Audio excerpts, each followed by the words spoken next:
the country like it's one of his businesses. He said he would.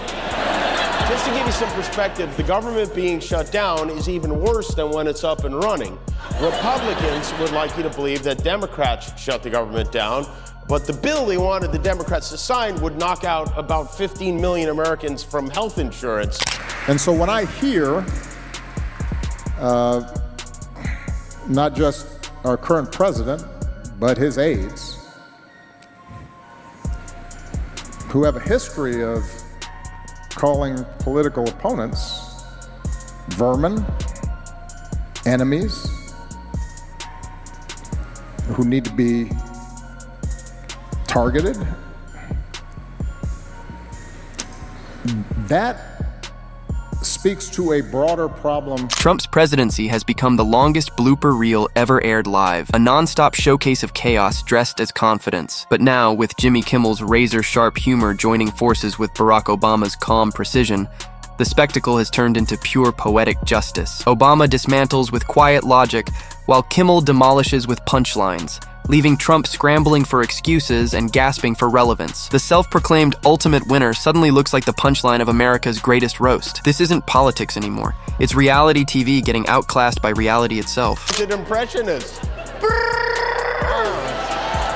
Do you do other animal sounds, or is that the only one? What animal was that? It was a Mexican chicken. Okay.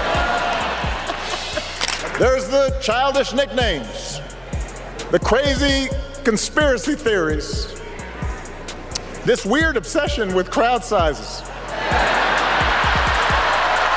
I heard someone compare Trump to the neighbor who keeps running his leaf blower outside your window every minute of every... When Kimmel steps up, it's not just a roast, it's a public service announcement for America's sanity. He treats Trump's presidency like an open mic audition that accidentally turned into a 4-year residency at the Oval Office. The man who tried to freestyle his way through world crises now finds himself reduced to the nation's favorite punchline. Trump said he'd drain the swamp, but instead, he built a theme park of confusion, complete with scandals, rants, and broken promises, where he's the star attraction, gleefully splashing in his own chaos and calling it progress.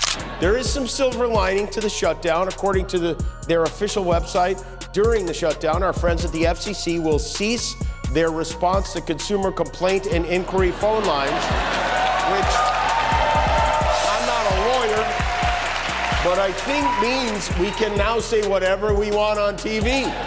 Obama doesn't need volume to dominate. He dismantles Trump's chaos with the quiet precision of a surgeon who moonlights as a comedian. No shouting, no grandstanding, just facts delivered so cleanly they sting more than any punchline ever could. He lays out Trump's great economy propped up by credit and confusion, his so-called diplomacy that feels more like a circus act leaving scorched earth behind every tent. Obama doesn't have to joke.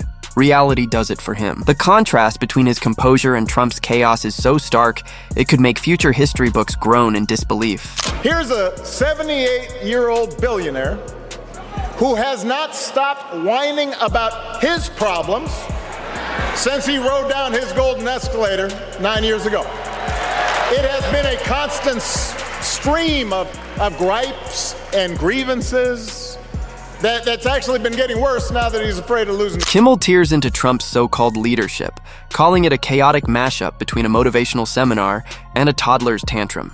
Every announcement feels like a soap opera cliffhanger, where even the writers have given up on the script. Trump governs like a man discovering the teleprompter in real time, talking about unity while assigning blame, preaching honesty while juggling half-truths, and selling success like it's a 3 a.m. infomercial. The only real consistency in his presidency, Kimmel jokes, is the pure, unfiltered inconsistency. The shutdown, it will be felt right here in New York. To punish you for disliking him, Trump is putting $18 billion worth of New York City infrastructure projects, like the new rail tunnels under the Hudson and the 2nd Avenue subway project, on hold to make sure the money isn't being used to support DEI. Obama dismantles Trump's illusion of strength without ever raising his voice. He doesn't need to call him weak, he just shows what real strength looks like. Calm, measured, and deliberate. Trump mistakes loudness for leadership, mistaking confidence for chaos and hairspray for control. His idea of authority is all volume and no vision, a performance built on bluster. When Obama speaks, there's structure and sense. When Trump speaks, it feels like your Wi-Fi cut out halfway through a rant. It's not a debate, it's a demolition. Quiet, clean, and devastating. If you follow regularly what is said by those who are in charge of the federal government right now, there is a weak commitment to what we understood, and not just my generation, at least since World War II, our understanding of how a liberal democracy is supposed to work. And Kimmel pushes the joke into overdrive, turning Trump's addiction to attention into pure comedy gold. For Trump, silence isn't peace, it's panic. Cameras are his oxygen, but instead of helping him grow, the spotlight just makes him wilt faster. Every photo op looks like a hostage negotiation between dignity and desperation. Kimmel sums it up perfectly. Trump's presidency was one long audition for applause, with the only standing ovation coming from himself. Obama, meanwhile, turns Trump's chaos into a quiet case study on misplaced confidence. He shows how a man can stand behind a podium yet still seem completely lost. How someone can hold immense power but remain powerless against his own ego. Obama doesn't rage, he reflects. His words reveal how Trump's impulsive choices ripple far beyond the headlines, leaving real damage in their wake. While Trump tweets imaginary victories, Obama calmly counts the avoidable losses. Has been hard at work coming up with all sorts of nonsense to distract us from the Epstein files, including, I don't know if you saw this, but he made a major announcement. I am ordering my administration to declassify and release all government records related to Amelia Earhart, her final chip and everything else about her. Thank you for your attention to this matter. We had no attention to that matter. Unless her final flight was to Epstein's Island, no one cares. Kimmel can't help but marvel at Trump's uncanny ability to turn every challenge into a disaster upgrade. Whether it's the economy or public health, Trump's playbook runs on two principles: denial and distraction. He announces victories mid-crisis like a magician confessing he's out of rabbits. Under Trump, Kimmel jokes, leadership wasn't an art, it was an excuse factory. Every failure became someone else's fault, and every success existed only in his imagination. Obama, on the other hand, roasts with elegance. He doesn't shout, he slices. His calm critique exposes the absurdity of running a nation like a reality show where loyalty is valued more than logic. Kimmel jumps back in, pointing out that Trump's obsession with crowd size has aged worse than his tanning spray. While Americans stress about inflation, healthcare, and jobs, Trump's biggest concern is applause volume. It's as if he thinks governance is a concert tour, and every crisis can be solved with a standing ovation. Kimmel lands each punchline with surgical precision, and the weary sigh of every taxpayer who's lived through the show. Hey, guys, shut the up.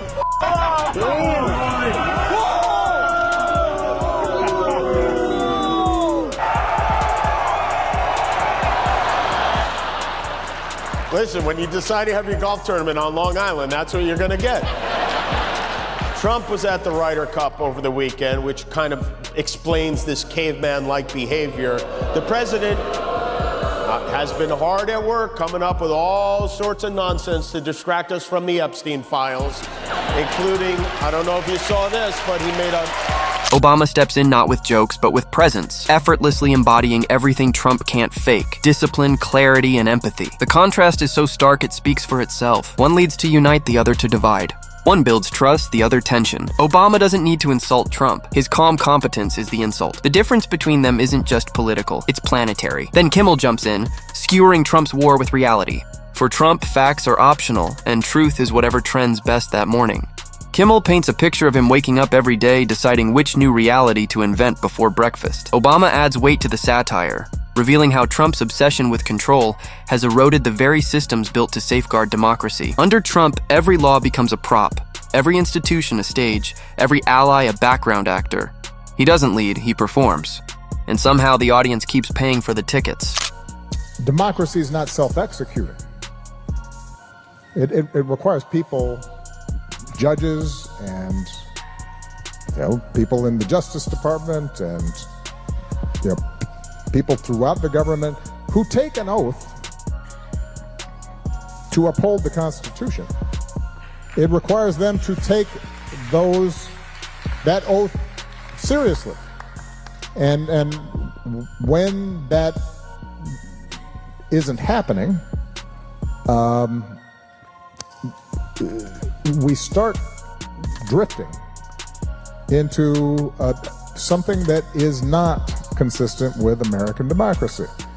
It is consistent with Kimmel tears into Trump's communication style, calling it a chaotic blend of half-baked stand-up and free-falling improvisation. Every speech feels like the sequel to Confusion, where coherence is optional and punctuation the sworn enemy. He jokes that Trump speaks like a man trying to build sentences mid-air. Words everywhere, meaning nowhere. It's not oratory, it's freestyle with national consequences. Obama, ever the quiet counterpoint, exposes the heart of it all. A leader terrified of silence because silence demands thought. Where Trump fills every gap with noise, Obama fills it with purpose. He reminds everyone that true leadership isn't about being the loudest voice, but the one that speaks with clarity. Then Kimmel swoops back in, mocking how Trump markets executive orders like clearance sales. Act now before accountability returns. Trump's America, he says, feels like a subscription service you can't cancel, auto-renewing chaos every month with no refund policy in sight. These are rallying to his cause, saying this is a First Amendment assault being carried out by the FCC, Brendan Carr, and by the President of the United States himself. And to that you say? Well, there are two things. First of all, I'd like them to tell me exactly what Brendan Carr did to have Jimmy Kimmel taken off the air, because number one, he is currently on the air, and to the extent that he isn't in certain stations, it's because he's not funny and because his ratings aren't very good. Obama's critique hits harder because it comes from experience, not ego. He's lived the pressure, the responsibility, the limits of the Oval Office. And when he calls out Trump's failures, it's not ridicule, it's a reality check. His words carry the weight of someone who knows the difference between leading a country and performing for one. A nation can't survive a president addicted to applause, he implies. Governance isn't entertainment, and truth isn't a prop. Under Trump, both have become casualties. Kimmel, meanwhile, goes straight for the environmental gut punch, calling Trump's record the political version of deforestation. Every rollback, every denial of science, every shrug at disaster becomes a punchline soaked in irony. Under Trump, Kimmel jokes, even the weather needed therapy. He turned climate change into a PR problem instead of a planetary one. And in the middle of it all, Obama's steady presence stands as a reminder. What leadership looks like when it's rooted in truth, not applause. extreme views were not in my White House. I wasn't embracing them.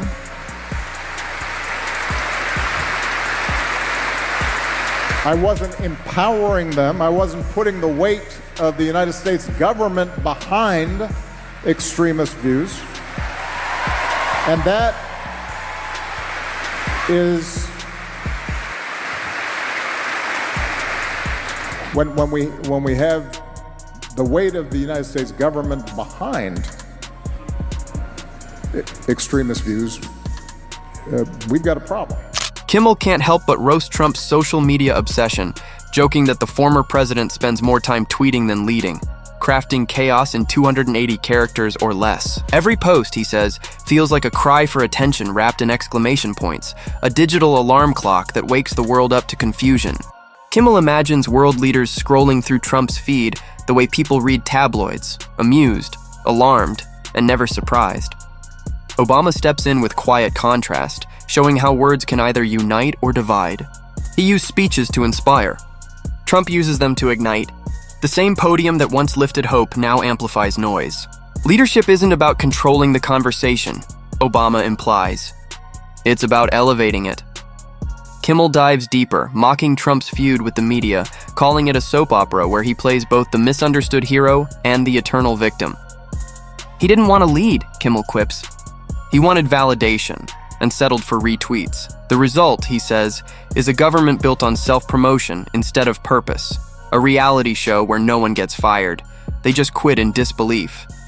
Each week brings a new scandal, a new cast member, a new plot twist.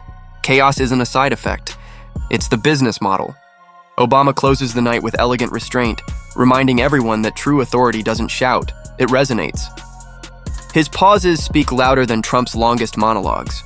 It's the timeless contrast between gravity and noise, between leadership and performance. Also moments away from a government shutdown, which is just great. Democrats want Republicans to agree to continue funding the Affordable Care Act, whereas Republicans want to use that money to add crab legs to the omelet station at Mar-a-Lago. And Trump is threatening to make irreversible cuts if there's a shutdown, which, you know what, I was recently the victim. Together, Kimmel and Obama become a force of balance, Wit colliding with wisdom, comedy sharpening clarity. Trump, as always, tries to spin failure into triumph, but this time the laughter doesn't fuel him. It drowns him.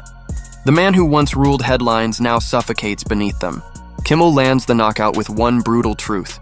Trump's presidency was the greatest reality show that forgot it wasn't supposed to be real. America, once his audience, has stopped clapping. Even his most loyal fans look weary, like viewers of a series that ran out of plot but kept airing out of habit.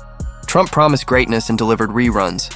Obama, steady and unshaken, doesn't mock. He simply observes, letting intelligence do what outrage can't. It's a parody turned policy, a farce mistaken for governance. Kimmel's jokes peel away the illusion. Obama's calm intellect erases what's left. Together, they remind the world that leadership isn't about applause or spotlight. It's about purpose, humility, and the courage to act when no one's watching. By the time they're done, Trump no longer stands as the unbreakable icon he believes himself to be. He's revealed as the man who confused attention for achievement, laughter for loyalty, and fame for legacy. Kimmel smirks, Obama sighs, and history, quietly but decisively, moves on. For the first time in years, silence finally feels like progress.